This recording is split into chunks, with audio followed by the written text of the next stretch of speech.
Hi, welcome to the Sifu Mimi Chan Show. Thanks for joining the conversation.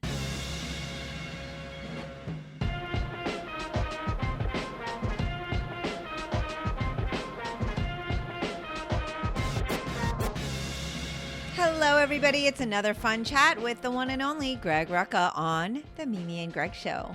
Just like the old days, we talk writing process for both novels and comics. So tune in to hear about Batwoman, Atticus Kodiak, and more. We also share a bit about our most recent reads. Quick correction, because you know I have OCD. I drew a blank when talking about Joe Abercrombie's character Logan Nine Fingers at the end. So please forgive me for those of you who are big fans.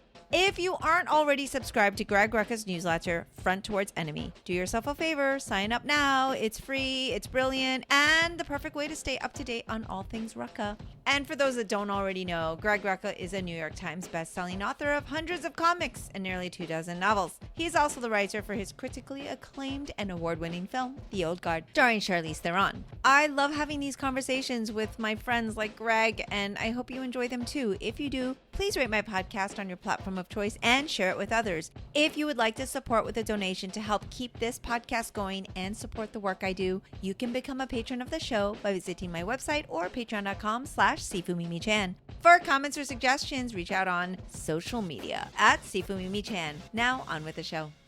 Hello. How you doing? Oh my goodness. I love that it feels like, oh my gosh, we're in a routine. Like I Yeah, saw you last don't get carried week. away. I Don't know. get carried Well, away. that's why it's like grab you and record while I can, because you just never know when you're gonna, fly off into the next thing. Me, you Miss World Traveler, you know. Yes. Well, This is not on me. More like you lock yourself in the tower of writing, whether it's Oh a yes, writer's room that's or exactly it. the It proverbial is tower. it is a tower. That's what we have. All right. Very good. Yes, while I remember our friends at my local comic book store, Paper Asylum, which is in Beverly, Massachusetts. I know, That's not so local, but it is my that's your local. LCS, yes. It's my LCS. Just was like, oh my gosh, you better tell Rucka how amazing the Batwoman run is, and there's just like so much joy coming from those corners. So yeah, lots of love there. So Very, very, very glad to hear it. Yeah, we had have we started? Hello. We've always started. Do you Hello. remember Rose City where like we just started talking? You're like, they'll know. yeah. We just roll in. What we had new issue was last week. So yeah, the reveal of the mystery, in so much as there was a mystery. Which is funny because one of the many reasons there hasn't been a newsletter is that I was going to do process stuff on the Batwoman issues, and then I was like, I can't say anything about these because it'll be spoilery. Right. And I was convinced by the end of issue 1, when I turned in, I was like, no mystery. Everybody's going to figure this out. They're going to see it coming. And I want to say associate editor on the book, assistant editor, lovely young man, James Reed, and James always makes me feel like an old man. And he was insistent throughout every script. He was like, no, keep, because there was a bit at the end of issue 3, which is when Question shows up and gets stabbed. Right. And there was a line literally where, Renee was saying, you're not Kate. That's what initiated her getting stabbed. Okay. And he was like, no, we should change that. So she starts to speak, but then she gets cut off because he was all in. He was like, I don't think people will know. I think, run with it. Don't give it away. Mm-hmm. And I thought long and hard about it just because, and we've talked about this, I'm not a fan of trying to trick the reader. Mm-hmm. The reader figures it out. I'm not scoring points, right? This is not like, hi, I got you. It's right. If the goal is to entertain, right? And if part of that entertainment manages to be surprise, I'll take it. I certainly won't throw it away. So I was certain people would be like, it's an evil twin story. They're twins. This is an evil twin story. I mean, and yet the reveal seems to have worked. I've seen a lot of people saying, yeah, that's what I thought it was, but the execution was really cool. And that's honestly what matters more to me about it. But the mere fact that we did manage to keep people guessing, I attribute entirely to James over at DC. He labored long and hard to make sure that that we kept that alive for as long as we could. So And so, when you are writing things, it's like you kind of know what's going to happen. You have the picture. And so, like, to you, like you just mentioned, oh, well, this sometimes, yes. seemed like it would be obvious. Mhm. Sometimes it Yeah. seems like it would be obvious. And so, are you, I mean, like in this instance, you seem a little surprised that you're like, oh, I did kind of have the audience off guard a little bit like Well, that, or is it always really obvious to you? Because I feel like oh it's no, no, hard when no, you have no. it all in your head and you're like, well, but I know it goes Well, from it's A to that Z. And that's why it's never obvious to me because I yeah. know I know where when I know where I am going, I know where I'm going. And so I don't write towards, like I say, I'm not writing towards effect in that sense. The effect I want is I want an emotional response to the story, but I'm not trying to, I'm not billing this as a long Halloween style mystery. That was never the case, right? So, and I mean, you want to get into the weeds on this.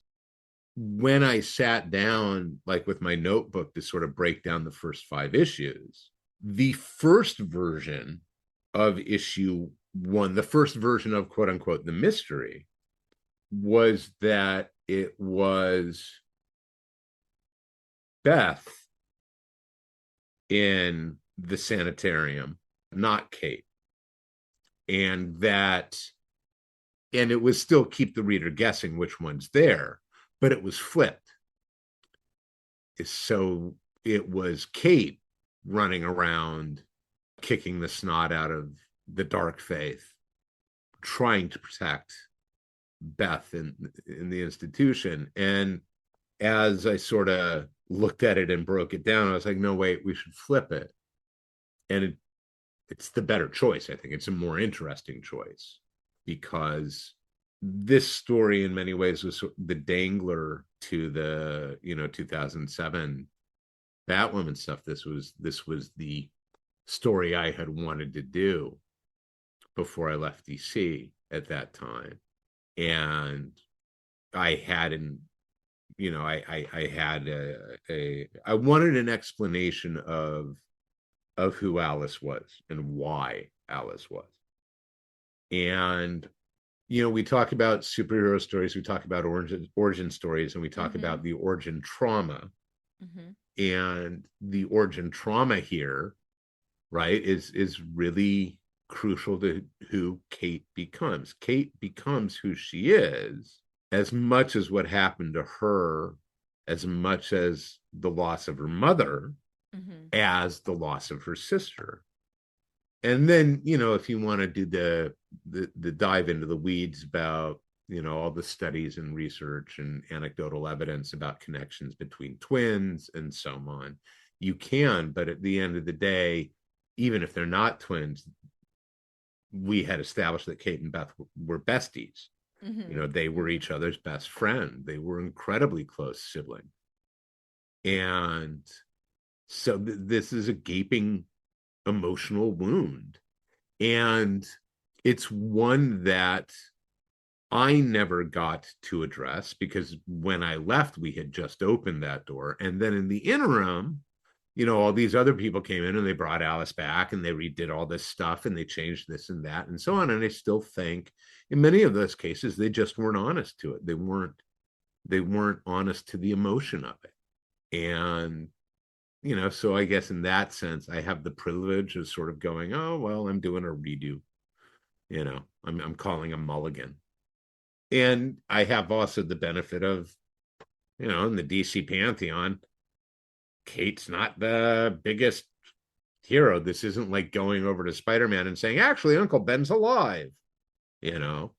there are certainly going to be some continuity fans who are not happy with sort of the way I've revised the continuity. I'm sorry. This was the story that I told DC I wanted to tell. They said, okay, go ahead. So continuity is so tricky. There's a thing that comes up on the Discord every now and then where people are trying to figure out how old characters are. And that is the quickest way to comic book madness. Right? It's just insane, right? Because it doesn't work.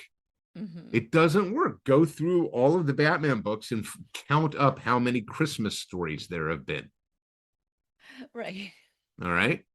And if he starts at, say, 24 or 26 being Batman, and there are 20 more Christmas stories, and that's a low estimate, he's kissing 50, guys.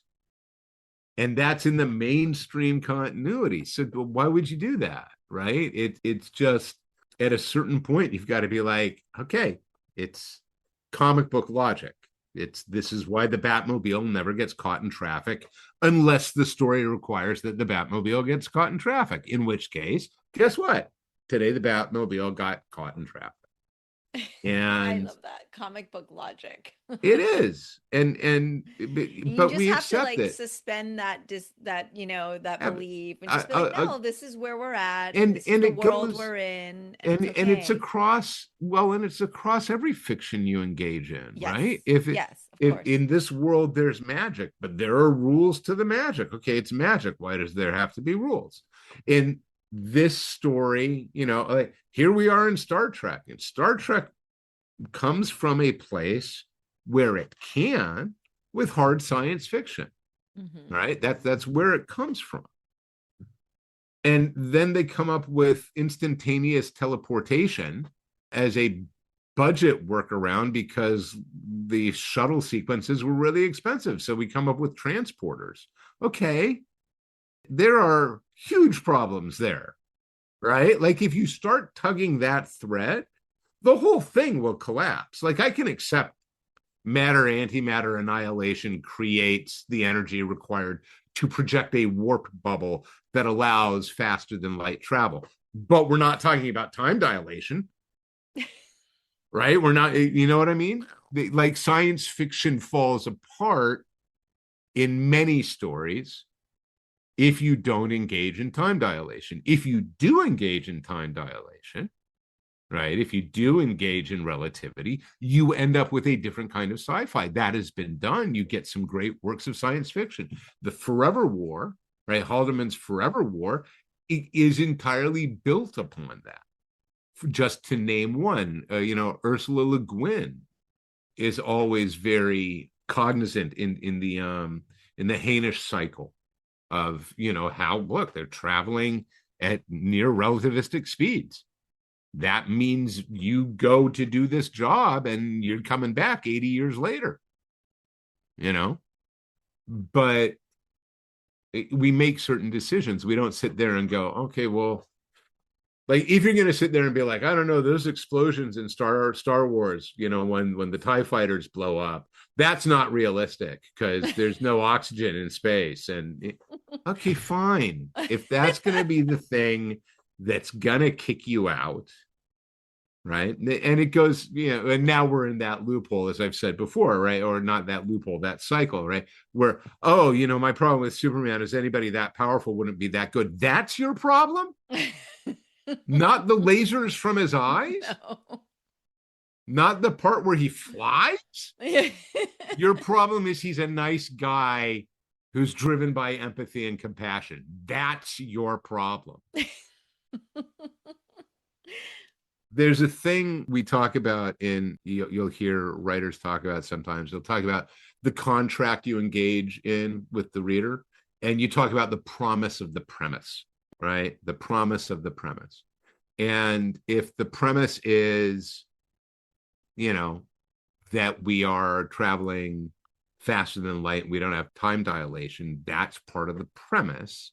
And then if 3 episodes in or an hour and a half in, all of a sudden you go, oh no, now this is a thing. It's like, okay, well, you're kind of You're kind of breaking your promise, right?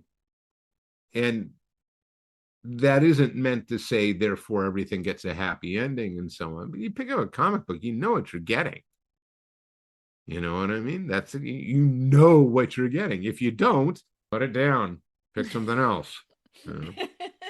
Well, like, but see, there's that fine line between good storytelling, or I don't know if smart's the right word, but like, good storytelling, because Well, there's there are a lazy lot of times, storytelling. yeah, there's lazy storytelling, because there's a lot of times where of course things aren't going to be realistic, but then you go, why did it have to go over there, right? Yeah. Like, why did we have to be derailed? And then actually the lazy storytelling, I think, is what takes you out of the the world. Then you're like, oh wait, now I'm back into my world, questioning and being frustrated, versus the people that are like super brainiac about it and just want to nitpick and argue. Like, that's a different And there's a animal. pleasure, like if there, and I'm not throwing stones, right? There's a whole level and subsection of the fan community, of the quote unquote nerd community, that enjoys trying to make it work, right? And bless them. And I'm, like I said, you want to try to figure out how old Bruce Wayne really is? Knock yourself out. If that brings you joy, do it. But don't then get angry that, over infractions Batman, he's not arthritic. You know what I Yes, mean? yes, yes.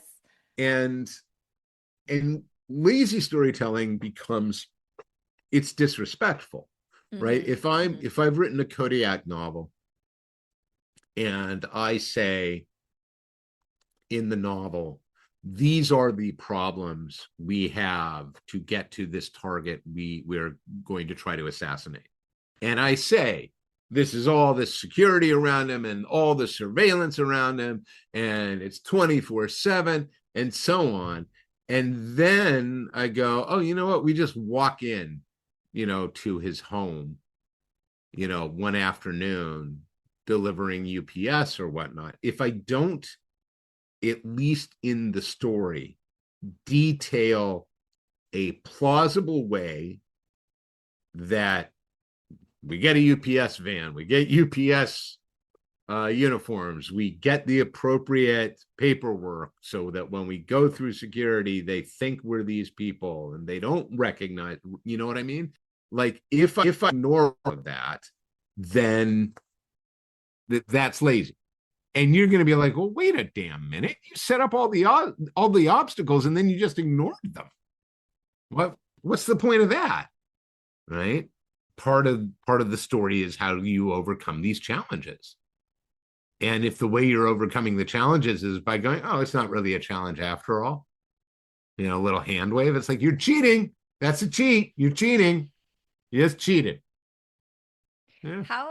Okay, because I'm super curious, and we've talked process, in the last 68 episodes at some point, but people don't go back and listen necessarily. But like, how do you keep yourself from it's the a lot. rabbit It's a lot hole? of time. It's It's a a lot lot of of time. time. It's a lot of Yeah. time. But you know It's a lot of what? time to commit. Gold stars for those of you that do it. Yeah.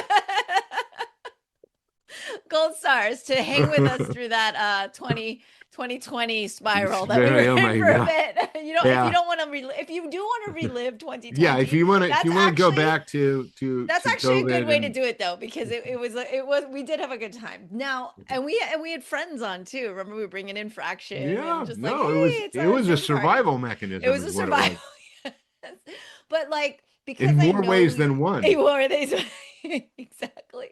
I mean, it was amazing. But I think that because, and you'll be like, okay, but because you are so good at storytelling and intentional and thoughtful, like, how do you stop yourself from the rabbit hole or the vortex of like, if this is this, then like you're talking about time dilation and all these things, and my brain's just kind of exploding. And I was just speaking with someone the other day about the whole, like, whenever someone has to try to explain in a movie like time travel or that loop or whatever, I'm lost. But like, how do you actually get the story done when there's all these other little outlets that you have to kind of explore and then come back to? Like, how do you keep yourself from just like going long and not coming back? the goal is always tell the story, right? So you need enough to tell the story. And we hone our sense of enough, So one of the things that I think provides a natural governor is, okay, I could rabbit hole on the whole process of making fake IDs, right? I could rabbit hole that. Never mind whether or not there's or at least there was at one point, I would argue less so now, an ethical/moral question of whether or not one should provide that information. Mm-hmm. I'm not writing an instruction manual, I'm writing a narrative, right? So I don't want to bore you, right?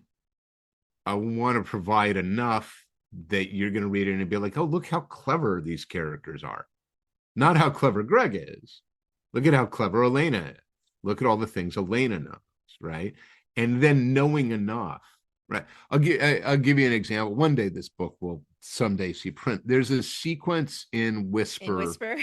There's a sequence in Whisper where Elena is being followed and has to leave Vancouver Island and takes the ferry to Seattle, spends the night at a hotel in Seattle, knowing she is under surveillance the whole time, like literally has a 2-person team following her, spends the night in a hotel to go to the airport to catch a flight, supposedly to Minnesota. And because of the nature of the surveillance and the people who are doing it, cannot hostilely engage, right? But she has to ditch the surveillance, right? So that section of the novel is procedural. She did this, and she did this, and she did this, and she did this, and she got to the airport, and this is where they made their mistake, because I'm God, right? And I can make them make a mistake that they don't know is a mistake. The mistake they make is they get into the security line behind her. Okay. So as soon as she clears TSA and is through, they're still going through. At which point, what she does is she has a 5-second window to literally turn out of their eye line, at which point she immediately goes down to baggage claim and exits the airport. Now they go, oh, we lost her for 5 seconds. We know where she's going. We know she's flying to Minneapolis. We know the flight. We're going to go to the gate, right? That's where she's headed because that's the logical expectation. Mm-hmm. So they go to the gate and she's not here. Mm-hmm. Okay, well, where is she? Now we've got a problem. Okay, you check the ladies' room. I'll look around here. And now they're calling boarding and she still hasn't shown up. And oh shit, we lost her. Mm-hmm. Right. At which point the narrative says, now this is what she did. Once she exited baggage claim, got into a cab, went to this place. And the procedure then follows, right? Because at this point in the narrative, we have established that the people watching her have access to, they know the credit card data and so on and so forth. How can she anonymously travel, right, without being picked up or identified, without coming back and compromising this life in Victoria?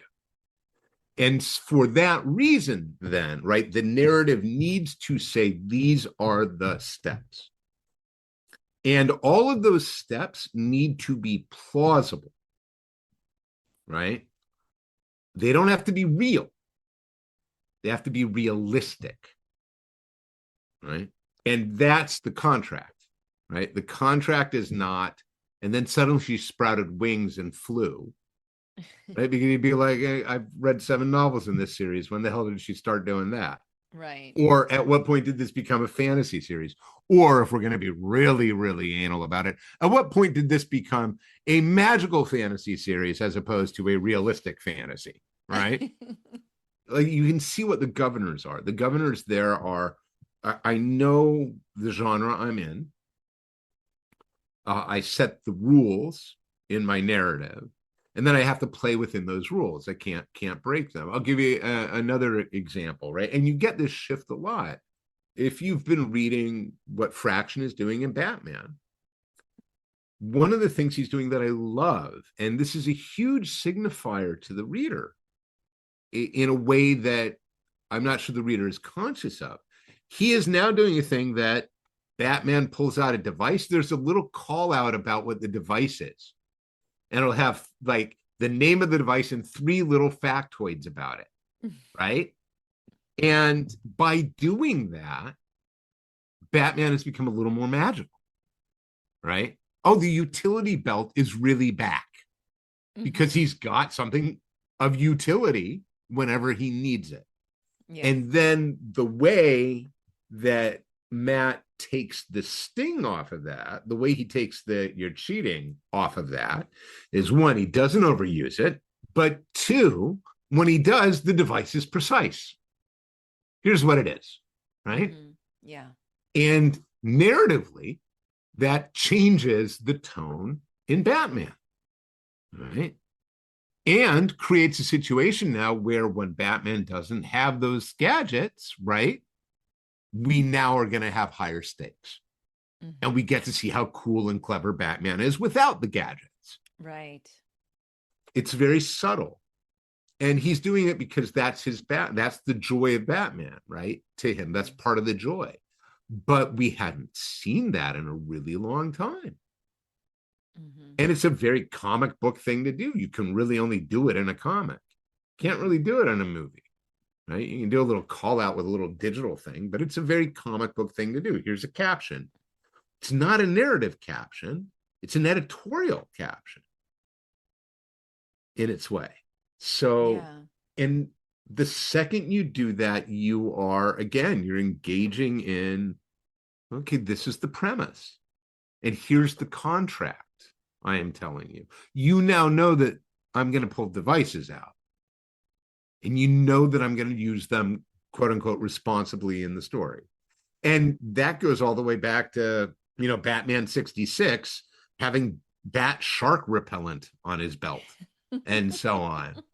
And for the show, makes perfect sense. Absolutely. Right. We accept it, because it says that is no more absurd than anything else in that show. Yes. Right. If that was the one that you lost, it's like, I'm done with this. It's like, okay, then I'm surprised you stuck it out as long as you did. Yes.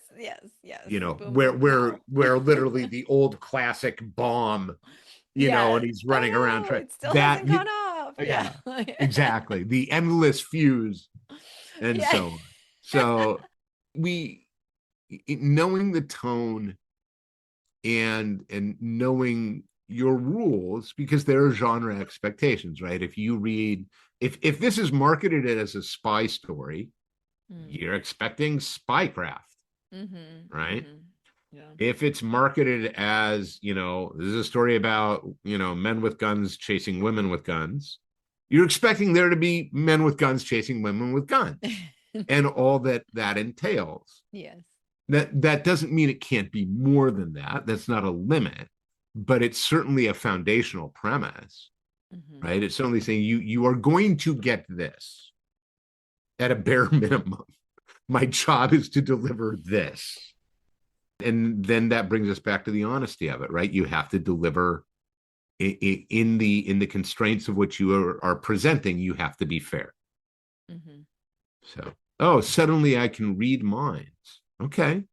Well, if you have established, if you're writing Sherlock Holmes, right? And you will then go, this is the chain of deduction that makes it look like I was reading your mind. Right. That's different. But if Holmes says, no, Watson, I have developed clairvoyance in ESP, then you're going to be like, so he's not really a detective then. He's a peeping Tom. He's a voyeur. I mean, yes. This was my problem with the live action Mulan. People were like, well, it's a folktale anyway, all this stuff. And I'm like, yeah, but see, there's like the storytelling of it is she is the person, like her hard work, her, all the things that she had. And in the like the first opening scene of that live action, and even the cartoon, right? So the cartoon, of course, is a cartoon, but they show her like training. She failed a bunch. She kept There had to going. be There effort. had to be effort. And like the first opening scene in that freaking live action, she's like flying across the roof and doing all these things that were like, I get Yeah. what they were trying to do with the cinematic aspect of it, but I'm like, oh, so you just made her a superhero. Yeah. We're So going to do there's spectacle. nothing, yeah. So there's like, so she's Yeah. just a superhero character, not a human person you can relate to that had a parent that she was protecting and Yeah. doing things that like selfless because it was her family. I'm like, you've just lost every piece of like And you've taken jeopardy connectivity. away. You've Yes, taken yeah. jeopardy And away. so you're just like, what? Yeah. So people ask me all the time, did you like that? I'm like, no. Well, and I guarantee you that was a studio note. Right. That was a note saying, it's got open. Yeah, and we Give want us to have her something that's going flying to look great, around. and we want to see the Yeah. money on the screen. And Yeah, we yeah, certainly saw the money on the screen.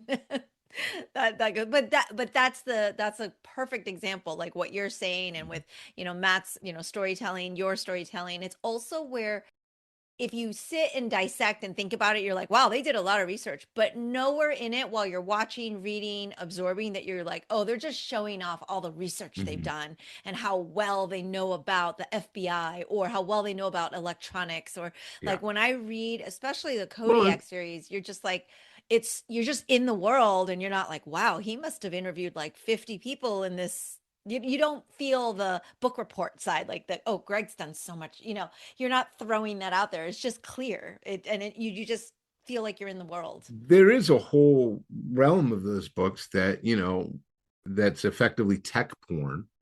That is really detailed. It does this and it's this thing and this and this and this.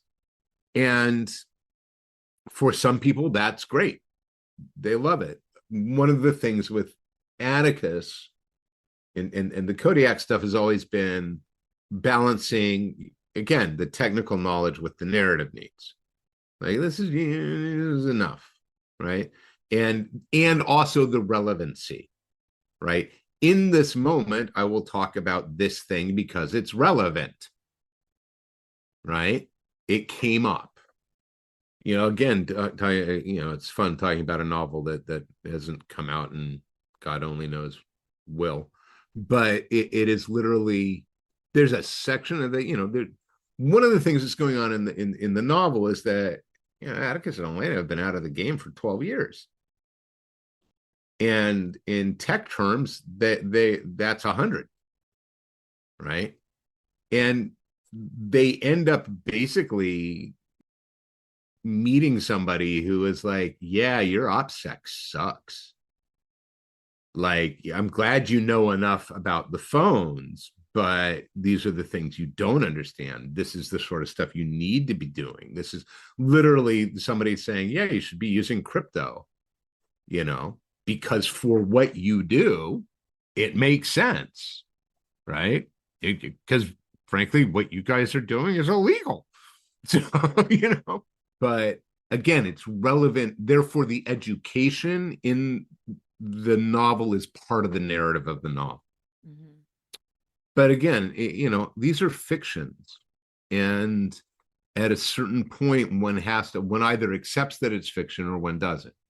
And as long as I don't do anything in the narrative to entirely strain the fiction to breaking, if my logic holds, if I convince you of the logic of the world and that the things that are happening in that world fulfill the requirements of that logic, then it'll work. If I set these rules and then I break them, then you're like, well, why should I trust you?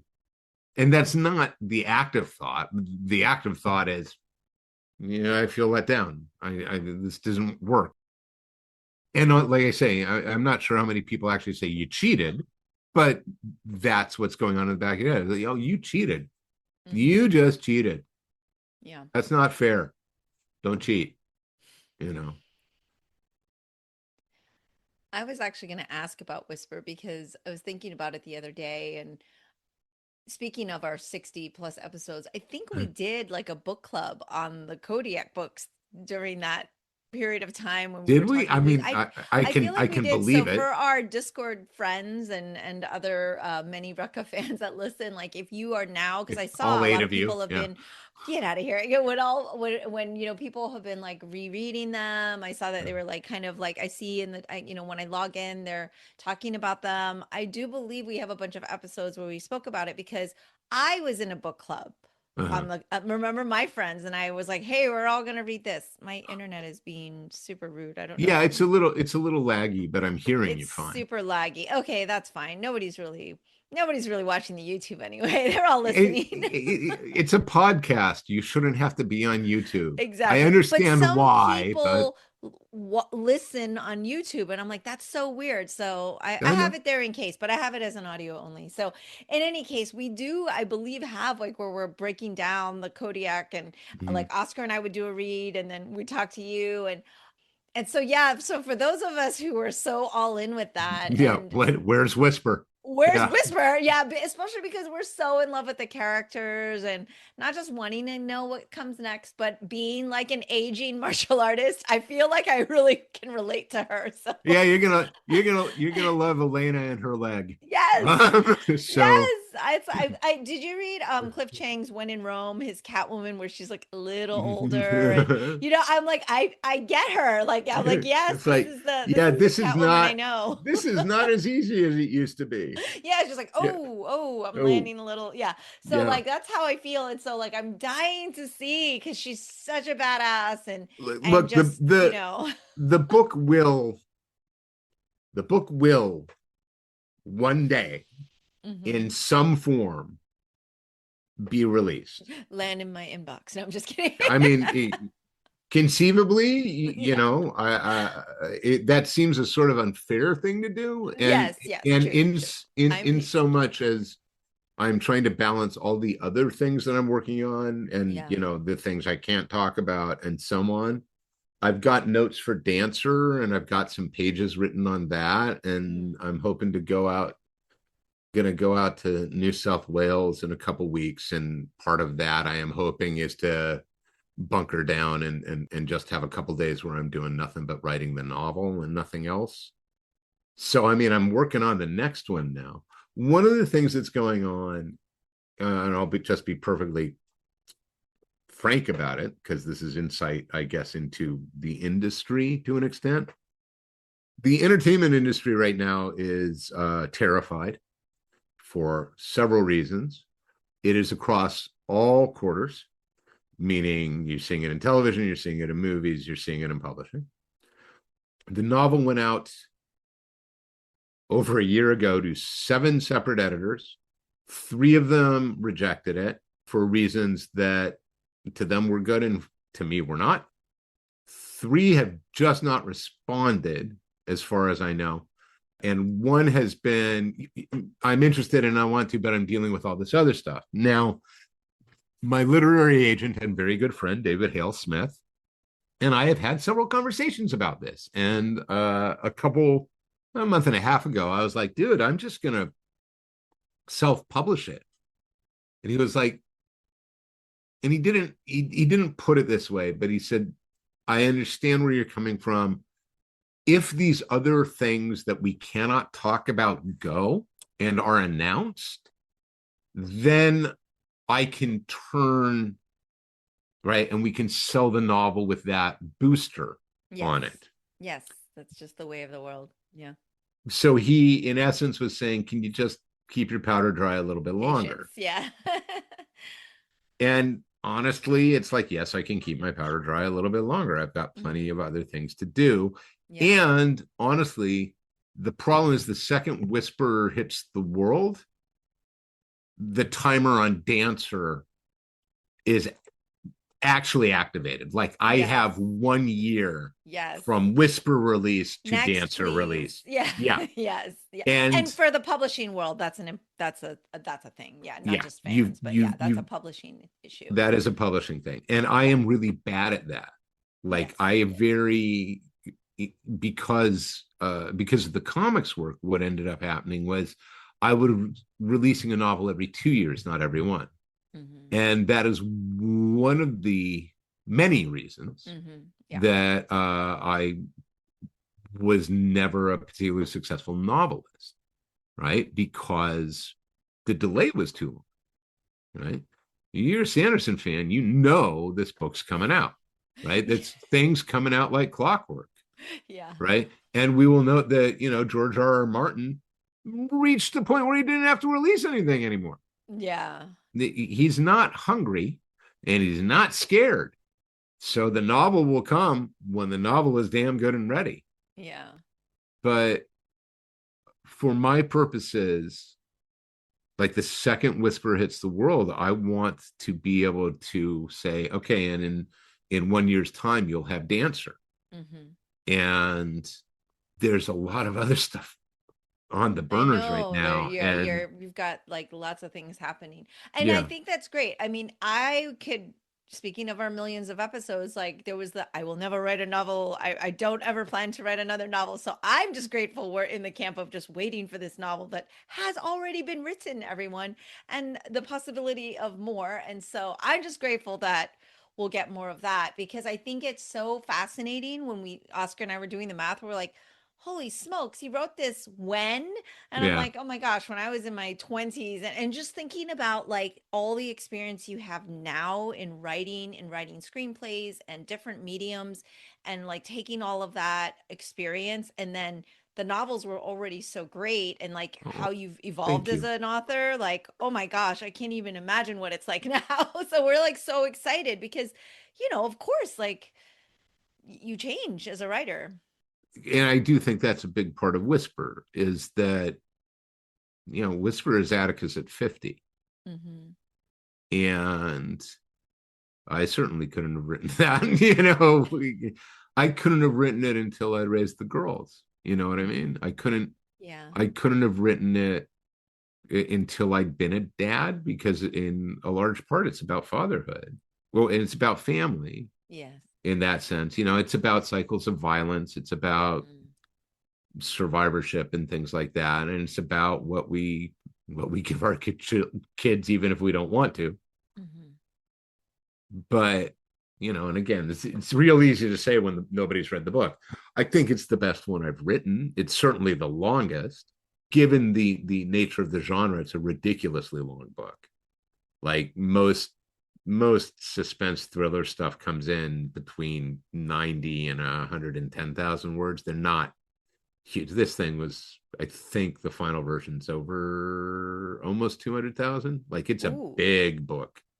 Well, It's that's a good. Like big. a weapon, you can use it as, Oh yeah, no, which it's is a, if nothing totally, else, the audio symbolic. version, the audio version easily good 25-hour listen. 25 So hours.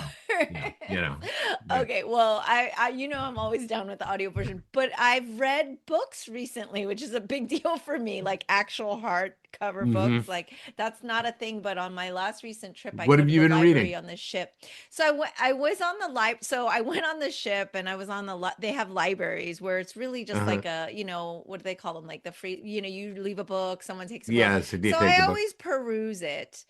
And well, two cruises ago, I was trying to read Lazarus in Spanish. Remember, because I bought it when I Uh-huh. was in Spain, and that was rough because that opening sequence is a lot of a lot of technicalities, and I was like, okay, this is this. I was trying to Yeah, improve my Spanish, but it was a yeah, little no, too no, advanced. that's not going to do it. But Yeah. it was fun to buy it anyway while I was in Spain. But so I picked up one cruise. I picked up The Martian because I love Oh Project Hail yeah. Mary, and I love the movie way back, and so I actually read that, and then I read Every Time I Go on Vacation, Somebody Dies, which is like a comedy, but like Yeah, mystery suspense sort of. Yeah, mystery. It's yeah, like a yeah, Knives Out kind of feel. yeah. She's got a lot of footnotes, and like the edit, she's like kind of talking to the audience and stuff. So that it was fun. I was Yeah, It's really not my normal genre either, but I liked the way the that's book great. looked, and I read the whole thing on this last trip, which is a really big deal for Yeah, me. that's great. Because I, I'll it do is. like 4 audiobooks in like 2 weeks in a week, It's a, like it's a different I'll do that muscle. like crazy. It's a Yeah, different muscle. it's a different muscle, and Yes. it needs to be.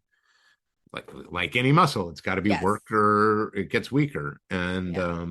yeah, I just picked up, I want to say Chris Billman's The Black Tongued Thief, which is Oh, actually somebody told me about the that and loved it. prequel to Yeah. The Daughter's War. And I had read The Daughter's War on the recommendation of a friend of mine, Andrew, Yeah. who loved it and was like, this book is so up your alley. Okay. And he was right. He It's was right. dark. Okay. It's Yeah. dark. So I tried to do Black Tongue Thief, but I was audio and it was a really strong Irish accent the whole time. And so I Mm, had trouble.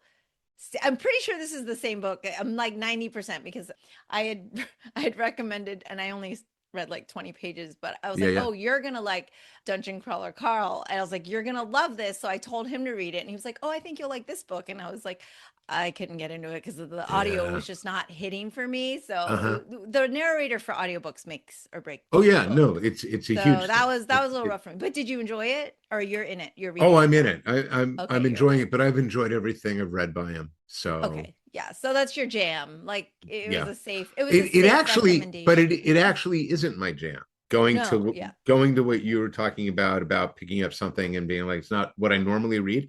I Yeah. actually don't like most fantasy. Okay. Yeah, I Um, didn't I think so. That's why I was like, I "Oh, but he knew you would like it." Okay. I don't I tend to bounce off of a lot of fantasy pretty hard. They're so long. I mean that is one of the genre When you tropes. message Sanderson One and of the you're just genre like tropes is 40 books, I'm like, "No."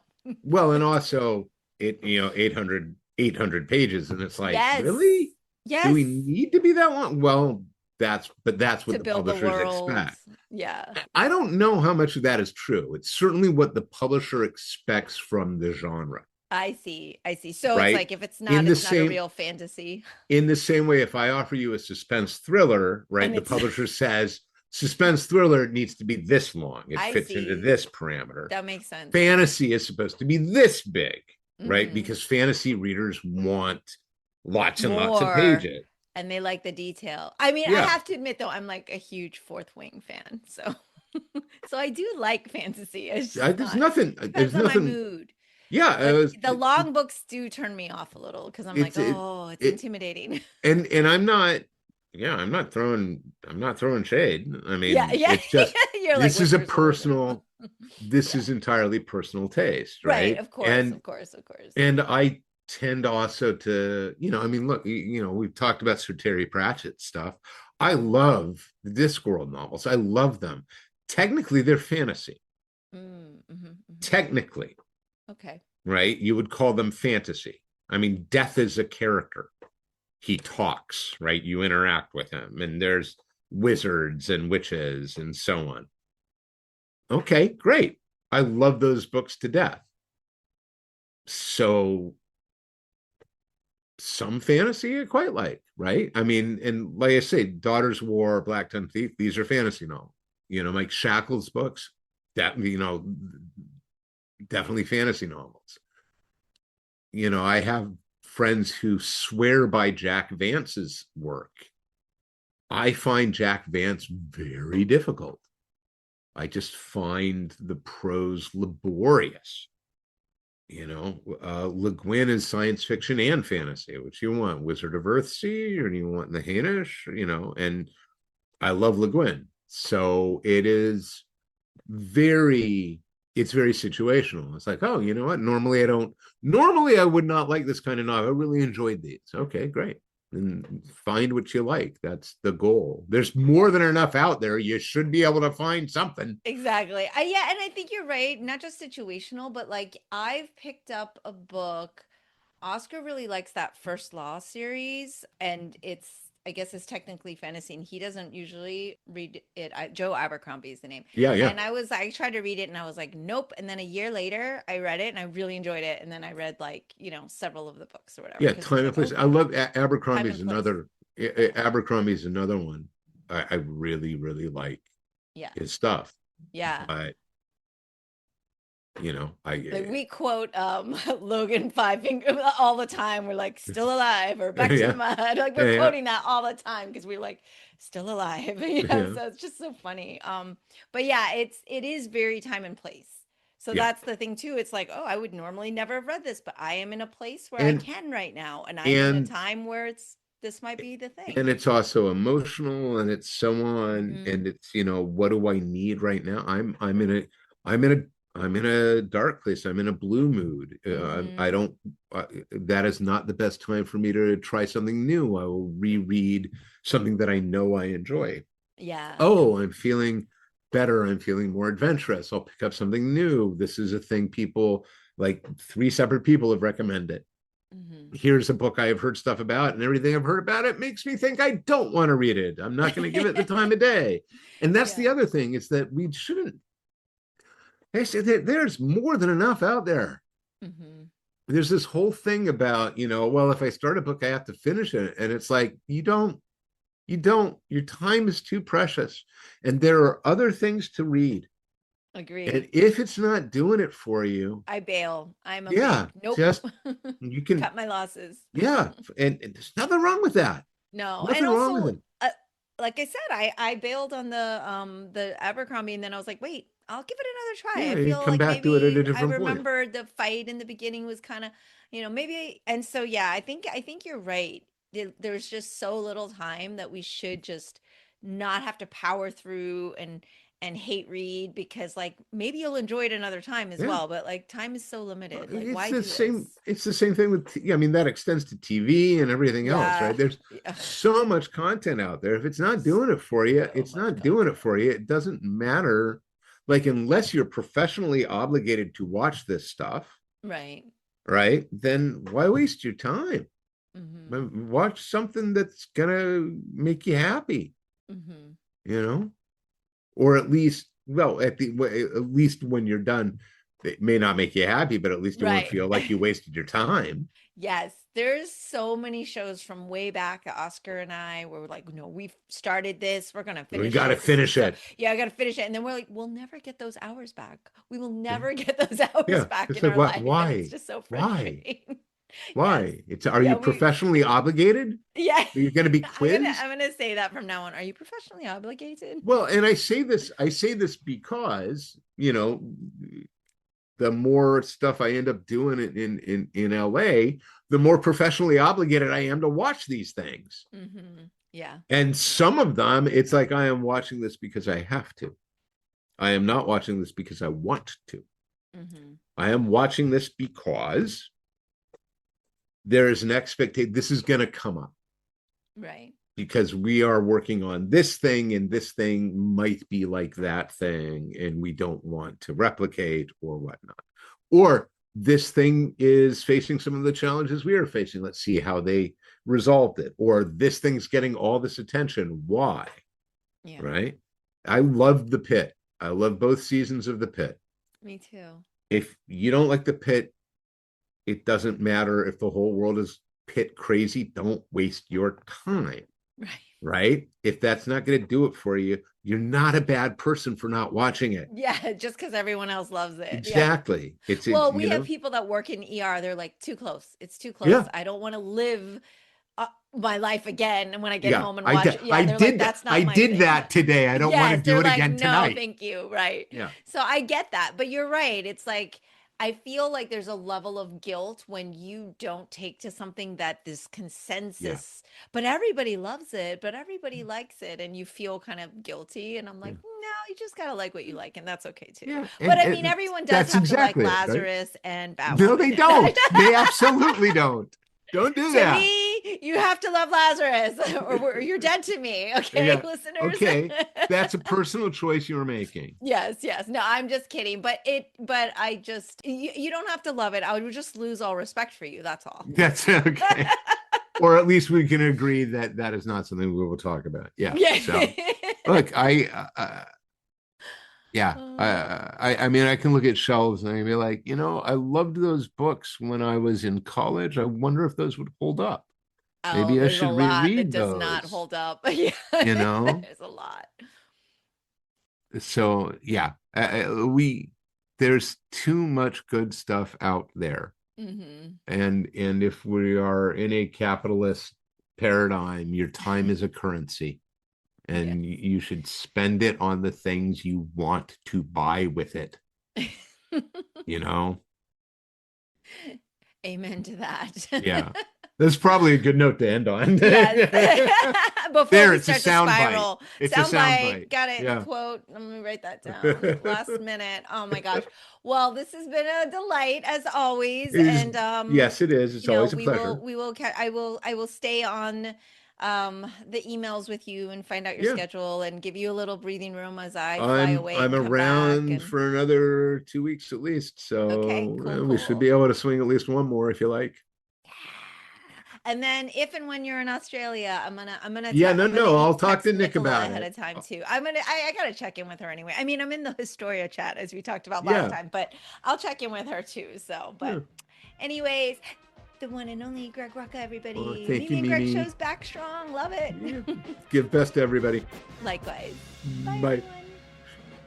That's all for today's episode. Thanks for listening to the Sifu Mimi Chan Show. Please subscribe and rate my podcast on your platform of choice and leave a review. You can become a patron of the show at patreon.com/SifuMimiChan to help keep this podcast going. Follow me and interact on social media at Sifu Mimi Chan on Instagram or Facebook.